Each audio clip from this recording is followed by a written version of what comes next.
He looked 20 years older, bent and exhausted.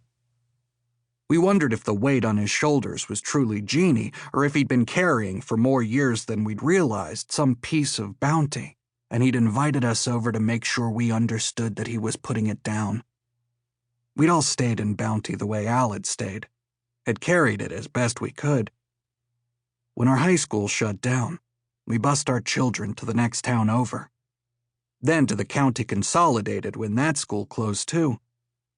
They came home with their textbooks about westward expansion, about the gold rush, the tin rush, the copper rush, the wheat farms, the corn farms, the feedlots, about land that gave until it couldn't give any more and the chumps who kept trying to live on it anyway. Our children came home and told us that we were the suckers of the last century. But what if you love it here? We asked them. What if you don't want to leave? What's to love? Our children asked in surly disbelief.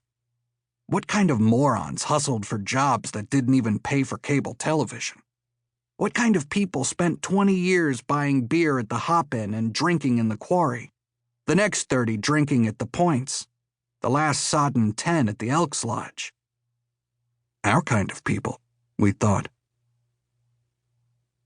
Sleep, Al said there in his living room, and explained how in the old days in Russia, people sacked out around a stove when the snows came, waking to munch a piece of rye bread, feed the fire, slump back into sleep. Only so much food could be laid in, and the thinking went that unless a man had something to do in the cold and the dark that justified the calories, he was better off doing nothing. Those villagers would wake up skinny and hungry, but they'd wake up alive. We worried that maybe Al and the kids were harder up than we'd thought.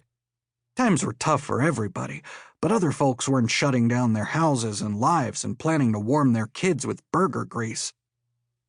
What do we do all winter? Al asked. The kind of question we knew he considered rhetorical. Why work like dogs all summer to keep the television on, the furnace cranked, noodles on the stove? Why scrape off the car to burn fuel to go to the store to buy more noodles? It's pointless.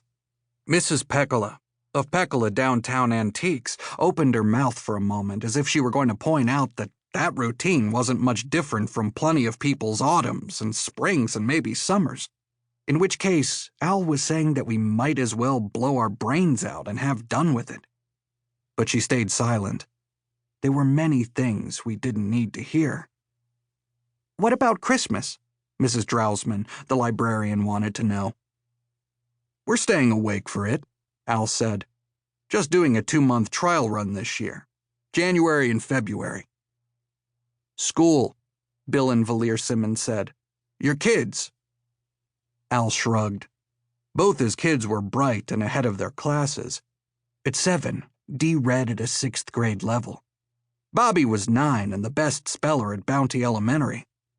Al had picked up copies of the upcoming curriculum, long division, suffixes, photosynthesis, cursive. We're having a sleepover instead, Dee said. You know what Mrs. Fisk has planned for February? Fractions, Bobby yelled, and the kids bopped around the room until Al chased them upstairs. They'll get caught up in spring, Al said. I don't think they'll have difficulty. He looked around at us, his old compatriots, the parents of the handful of children still enrolled at the school, and apologized. I didn't mean anything by that, he said. I don't think they're special, but they probably won't miss much. We nodded. Being the children of a dying town had taught us that none of us were special, whatever our various talents, whatever our dreams and aspirations. We'd all ended up here, in the Rasmussen's family room.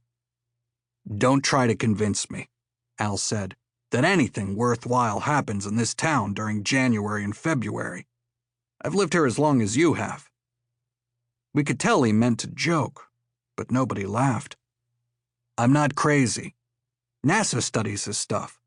They're planning for astronauts to hibernate through long voyages so they don't go nuts and kill each other, bust out the shuttle walls. Al's fingers twitched a bit, and we looked at his walls. Scuffed beige paint,